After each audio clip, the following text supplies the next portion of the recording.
Does astrology impact the love relationships in a person's life? The answer is yes. Astrology definitely plays a significant role in a person's life and relationship. We can predict someone's love relationships by astrology because it helps promote self-awareness, and understanding ourselves is a profoundly beneficial practice, especially in a relationship. Tune in to True Love Knots with Maria Romano as she invites Kate Wins to discuss astrology and your house and how it impacts your life and relationships. All right, we are live stream. Good morning, everybody, and good morning, Kate. Good morning. This is do you know who I am? Maria Romano here from True Love Knots. Okay, my community, I am so pumped. I am so jazzed. So first of all, I have seen Kate evolve into a beautiful young woman, and you're young compared to my age, okay? But for all of you listeners out there, I am a big feng shui and astrology fan, and I'll get into that a little bit later. First of all, I want to welcome Kate. Kate, say hi to everybody. Hi, thank you so much for having me. I'm so excited to be here. My name's Kate Wind, and I'm an astrologer and feng shui consultant based here in Las Vegas. And, so many times when I say what I do, I'm an astrologer and feng shui consultant, there's two reactions usually. One is, I love everything about it. Tell me everything. And then the second one is a little bit more standoffish. Maybe they might just act like they didn't hear what I said. And so I think one of my goals has been to approach these subjects in ways that doesn't come off as woo or doesn't come off as a turnoff, right? I'm not trying to compete with a religion or anything. So I really try to put it into very basic language that everyone can understand, or at least maybe consider incorporating into their life. And that is so true. But well, first of all, hugs, smooches. We're on Zoom. We're on a different platform. Thank God we're getting back into the world. Yes. And the reason I want to just backtrack for a moment, the reason I brought Kate on is because we have, those of you that are either in a relationship, looking for a relationship, depending upon where you're at in life, maybe it's nothing to do with the personal life, maybe it's your professional life. I know that feng shui and astrology works, as well as I'm religious as well. So a little backstory. Kate went to school with my daughter at St. Vitus, and we're going back a long time ago, okay? It's 30 plus years ago. Yeah. And I know her mom, Mary Swick, who has been involved in astrology for how many years? 40 plus years? Almost, yeah. 40 plus years. So I started off using her mom for astrology. And then of course I found out that Kate, had then decided to gravitate from the spa business. And then you got involved with astrology and feng shui. But I just want to share with my listeners one quick story, and then I'll share something else later on. So when I lost my husband 10 years ago, then I had reached out to Mary, her mom, and I wanted to just a little bit of what was going on in my life. Am I going to meet anybody? Because most of us, when we've been in a long-term relationship and that relationship ends, whether it's divorce, widower, it's the death of a dream. And we would like to see that dream reenacted, of course, with a different person. So her mom gave me a 7-year astrology reading. And just quickly for my listeners, true story, I'm not going to get into the details. She said to me, you need to be aware of bald men. Well, Maria didn't pay heed to that. Okay. And all I'm going to say is 5 years of my life, actually, I felt like I lost it. So the good thing is I didn't wind up getting married. The good thing is that when I went back and I listened to what she had said, and it doesn't mean it's gospel, it just means beware. So just for those of you out there, I wanted to share that with you. And then I'm going to share later when she talks about feng shui and what happened and what's happened in my life and how it has changed, and in a positive way. So anyway, Kate, take everybody through the journey a little bit. We're all looking to amplify everything in our life. I mean, we want more love, right? We want more prosperity. We want to have great relationships. So share a little bit about which direction, if you're just starting out, how you should go about it. Absolutely. Well, let's just talk about the astrology piece to start, because everyone is born with a natal chart. That's where the planets are when you're born, and it goes into, a graph. It's kind of, that gets complicated, right? That's my job. But understanding your natal chart can give you great insight into different things about your life. And it can even provide just some self-assurance that is how I am. That is how I feel. And most people relate to their sun sign. So things like I'm a Gemini or I'm an Aquarius. But when we look at the natal chart for love, we pay attention to Venus. And everyone has a Venus in their chart, and Venus will sit in one of the 12 signs. And depending on what sign it sits in and how it's aspected by other planets, can give great insight into what are you looking for love. We're shown a very I'm going to say one-sided figure of love in the media. And some people might not relate to that. Some people might say, oh, I prefer my relationships at distance, or I prefer relationships with people who have very different backgrounds than me. And that is all shown in the natal chart. So even just understanding that can give great validation to, yeah, that's how I am. That's what I like in love. So I think that's a great starting point, just to find out what are you looking for in love, or what is your natal chart kind of promise in regards to love? Well, that's a good way to start about it, and I think that's important, is starting with your rising sign and so on and so forth.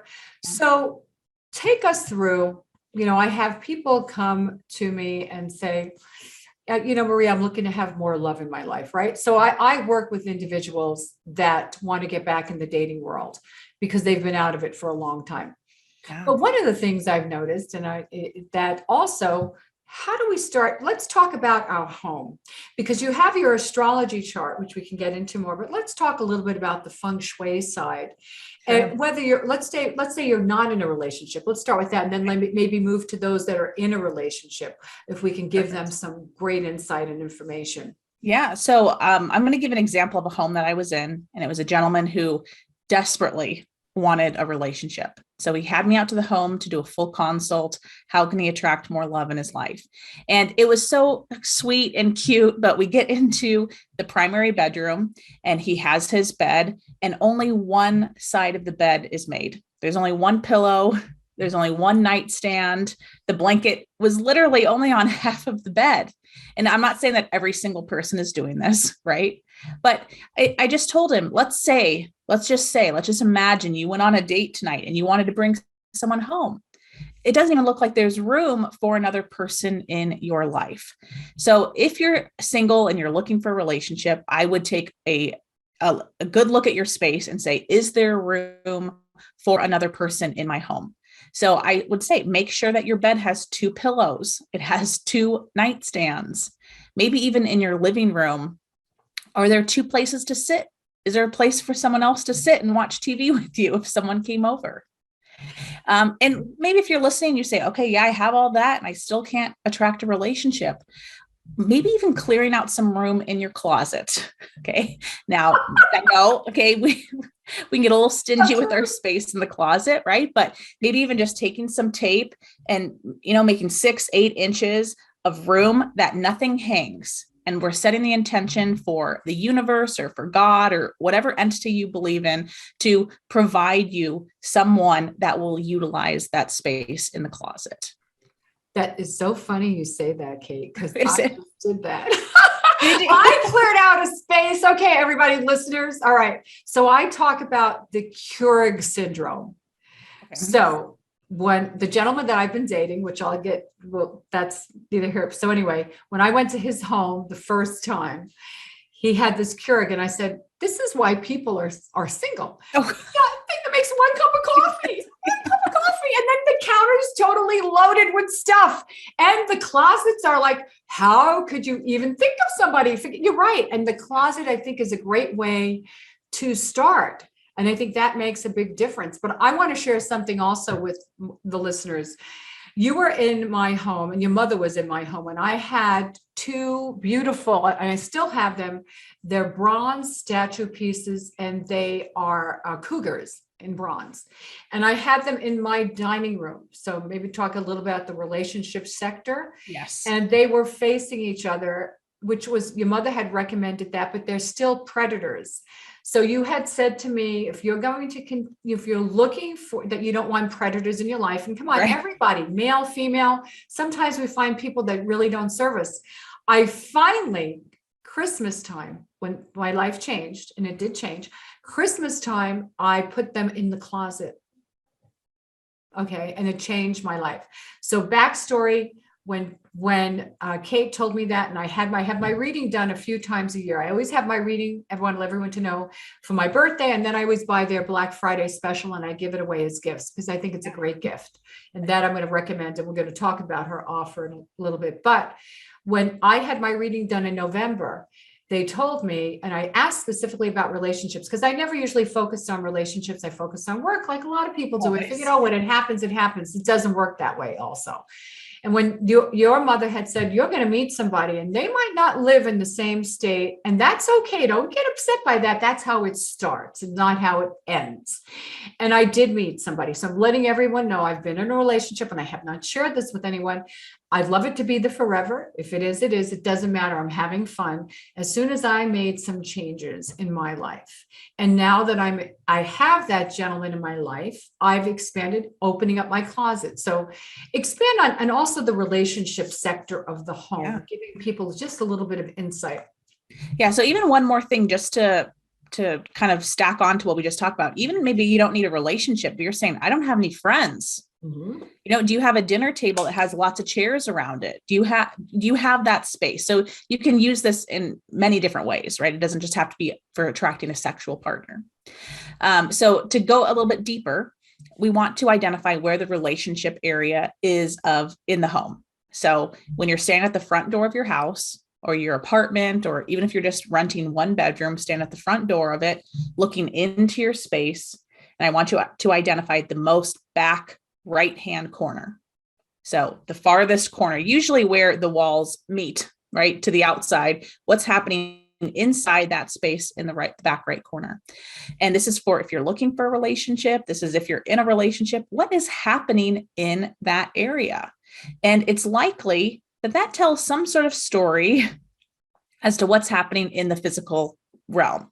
So I'll tell a very funny story, but was in a home and go back to the relationship corner, and there's a Jaws poster, like from the movie Jaws.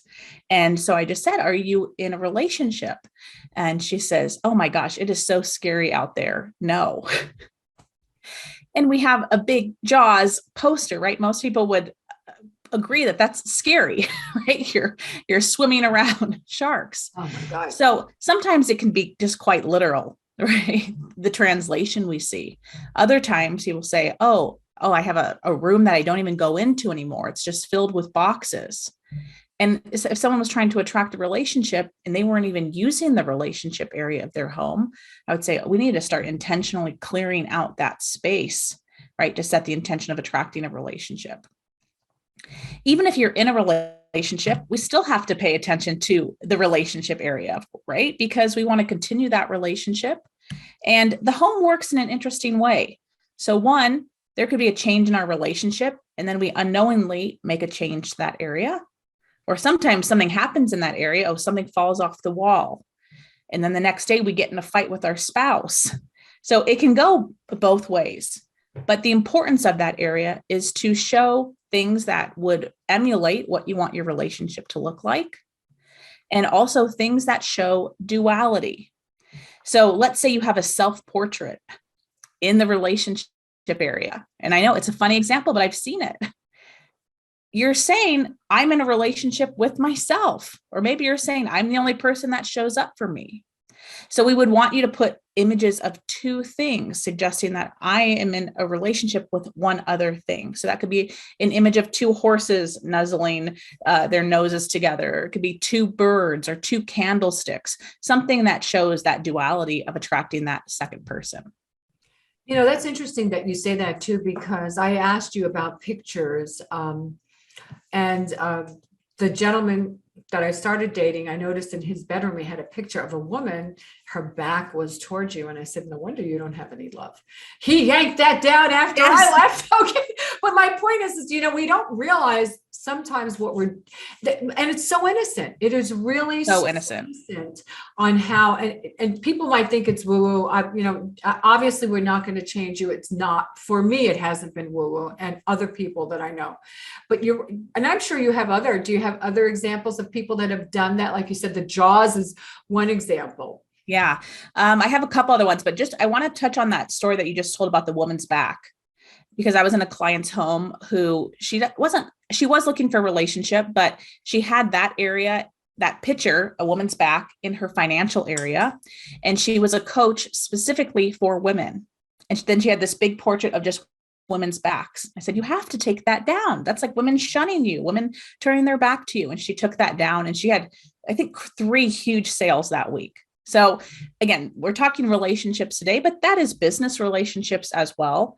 And so the idea of taking a critical eye about what is on our walls, it's what we put on our walls. We're asking the universe for more of. We're saying, I love this so much, I'm going to honor it by putting it on the wall, and I want more of that. So another example would be in the relationship area, there was like a king and queen image hanging above the bed, and the king and queen were looking separate ways. And I just said, are you in a relationship? Because sometimes, this is another thing. Sometimes I'm in a home for 30, 40 minutes. I don't even know if they're in a relationship because we've cleansed ourselves out of homes, right? Our homes are now so pretty and so picturesque that sometimes I don't even know, are there children that live here? Is there a spouse in the situation? So I said, are you in a relationship? And she said, oh, we haven't seen eye to eye for years. And we have this king and the queen looking away from each other, because I would say, oh, a king and a queen would be great. That shows duality. So we flip-flopped it. Similar to your story about the cougars, like let's have them looking at each other. So it can be so simple, right? But it's all about symbolism. And what is the artwork saying on your walls? And that does, people just don't realize, well, I put the Panthers away. I put them away for me. That's okay. Great. I had enough, but that's neither here nor there. But, and I do, and I really feel that does make a difference. So let's, if we can just switch gears. And I know you got a ton of stuff about feng shui. And just for those of you out there, you do feng shui, and you don't have to be living here. Somebody can send a video, which we'll get to her offers of what she has. Because I hope that, those of you that are interested in this, because again, we're talking not just about personal relationships, professional relationships as well, relationships you have with other people, which make all the difference as well. But let's talk about the astrology side a little bit about relationships and moving forward. If you can give us a little bit about maybe what's going on currently. I listened to the podcast on Monday, so share with us. What do you? Absolutely. So when it comes to astrology, we all have those personal natal charts. So understanding that is a great way to just understand, okay, when we're talking about all these planetary aspects, how is it affecting your personal chart? Because there is so much more than that sun sign, right? And in order to make astrology so anyone can write about it in Cosmopolitan, we had to boil it down to the sun sign, but everyone has a moon sign and a rising sign and a Venus sign. So we've had a couple good things happening here from an astrology standpoint. We had this great Neptune and Pisces conjunction that happened in March, and that will continue to go through the rest of this year. And then we have Jupiter just moving into Aries. And this is exciting because Jupiter is all about expansion and abundance and opportunity. So understanding where Jupiter moved into someone's chart could suggest, oh, wow, we have some opportunity or abundance or expansion with relationships. And booking a chart is the best way to booking a reading. I'll say it would be the best way to find out what's happening in your chart. And is it supportive of love at this time? What type of love would you be attracting? So, you shared a great story about you might be attracting love, but be cautious of certain things. So that's a great way to find out, am I in a good time to be starting something new? Or if I am, what are going to be the major themes around that relationship? Because relationships come in all forms. Sometimes they're relationships that just help us get over a past relationship. Sometimes they're long distance for a little bit. Sometimes we're getting married within 6 months. And once then you find a relationship, the other piece of astrology would be a compatibility chart. And what do those two charts look like together? What are your strengths as a couple? And what are maybe the more difficult points between the charts? That will be something that you continually work on throughout the relationship.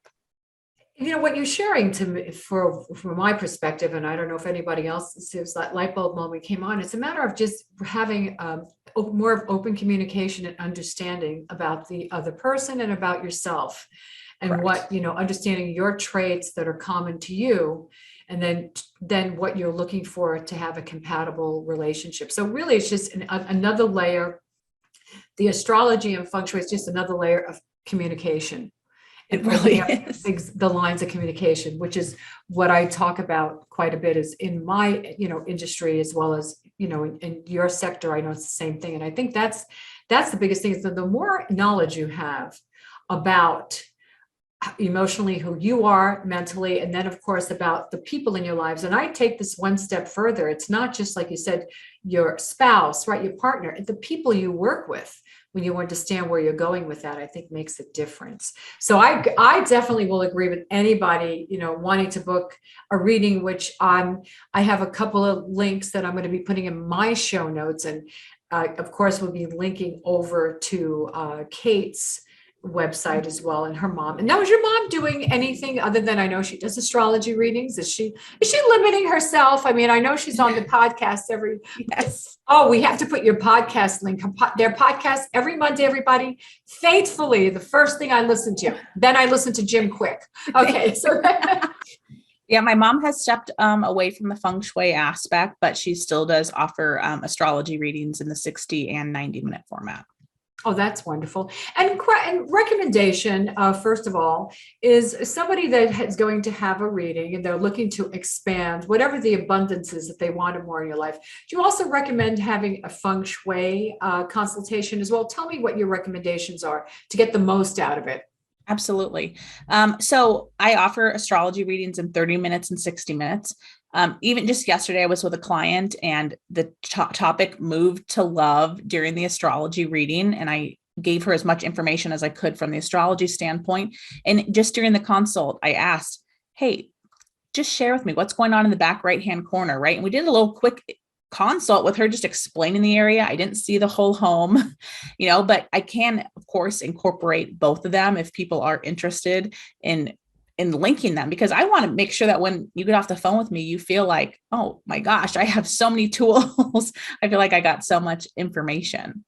But yes, they can be, of course, they can go together, or some people subscribe to one and maybe not necessarily the other. Sometimes with astrology, I've found that people have had maybe a bad experience where an astrologer has told them something kind of horrible and there's some fear there about, oh, do I want to do that again? So whatever people are comfortable with, they can go hand in hand, or they can, of course, stand separately. Would you like to add anything else before we sign off? And first, I have to tell you, I just love you, Kate. I just love what you do, everything you do. You come from a great, great place, what you and your mom do. Would you like to share anything with our listeners before we sign off? No, I just think, if you're ready to change your life, start looking at the home. It's one of the easiest ways, right? Maybe even easier than therapy, right?